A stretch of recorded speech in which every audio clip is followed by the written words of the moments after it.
ഇപ്പോൾ മാധ്യമപ്രവർത്തക ധന്യ രാജേന്ദ്രൻ വാർത്തയോട് പ്രതികരിക്കാൻ. ധന്യ, ഇപ്പോൾ നടി ആക്രമിക്കപ്പെട്ട കേസിലെ അവസാനത്തെ പ്രതിയും പുറത്തേക്കിറങ്ങുകയാണ്.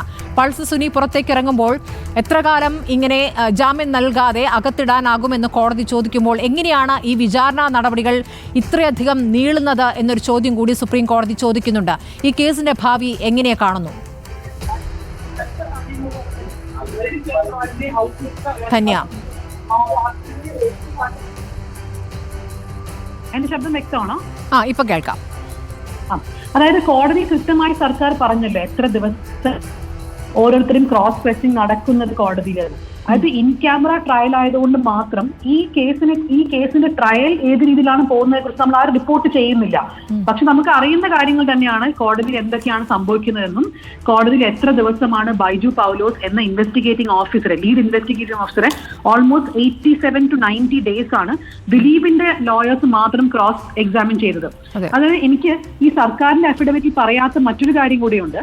ഇപ്പോ ഈ ട്രയൽ, അതായത് പുനരാരംഭിച്ച ട്രയൽ ദിലീപിന്റെ ഡിഫൻസ് ലീഗൽ ടീമാണ് ഡിലേ ചെയ്യുന്നതെന്ന് കോടതിയിൽ പറഞ്ഞിട്ടുണ്ടെങ്കിലും ഇതിന് മുൻപ് ദിലീപ് ഓൾമോസ്റ്റ് 57 പെറ്റീഷനുകളാണ് ഈ കേസിൽ കൊടുത്തിരിക്കുന്നത്. അതായത് 2018 മുതൽ ഓൾമോസ്റ്റ് ഈ കേസിലെ വിഷ്വൽസ് കിട്ടണമെന്ന് പറഞ്ഞും ദിലീപിന്റെ എഫ്ഐആർ ക്വാഷ് ചെയ്യണമെന്ന് പറഞ്ഞുമൊക്കെ ഓൾമോസ്റ്റ് 60 പെറ്റീഷൻസ് ആണ് ദിലീപ് വ്യത്യസ്ത കോടതികൾ കൊടുത്തിരിക്കുന്നത്.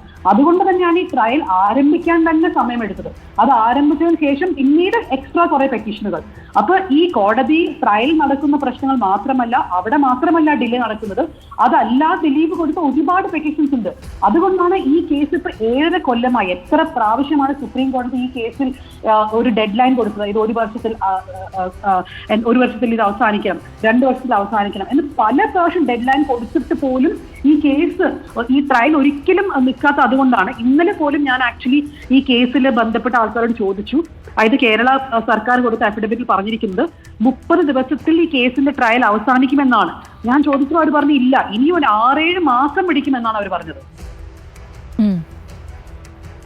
അപ്പോൾ ഇതിന്റെ ഭാവി ഏതാണ്ട് മനസ്സിലാകുന്നു അല്ലേ? കാരണം ഇതിൽ അതിജീവിത ഇനി എത്ര ഫൈറ്റ് ചെയ്യേണ്ടി വരുമെന്നാണ് മനസ്സിലാക്കാനാകുന്നത്. ഈ കോടതിക്കകത്തു നിന്നുള്ള അനീതികളടക്കം. ശരി, ധന്യ രാജേന്ദ്രൻ മാധ്യമപ്രവർത്തകയാണ് പ്രതികരിച്ചത്. ഇപ്പോൾ വിചാരണ വൈകി എന്നത് മാത്രമല്ല, വിചാരണയിലേക്ക് എത്തുന്നതിൽ എത്രത്തോളം വൈകലുണ്ടായി എന്ന കാര്യമാണ് ധന്യ സൂചിപ്പിക്കുന്നത്. ദിലീപ് വിവിധ കോടതികളിലായി 57 പെറ്റീഷനുകളാണ് കേസ് വൈകിക്കാനായി നൽകിയിട്ടുള്ളത് എന്നുള്ളതാണ്. ഇതൊക്കെ തന്നെയും കോടതി കാണുന്നുണ്ട്. അപ്പോൾ അതിൽ എന്താണ് വിചാരണ കോടതി നിലപാടെടുത്തത് എന്നതും പ്രധാനമാണല്ലോ. അപ്പോൾ ജഡ്ജിയുടെ നടപടികളെ അടക്കം അതിജീവിത സംശയത്തോടെ നോക്കിക്കാണേണ്ട അവസ്ഥയും ഉണ്ടായിട്ടുണ്ട്. ഇതിൽ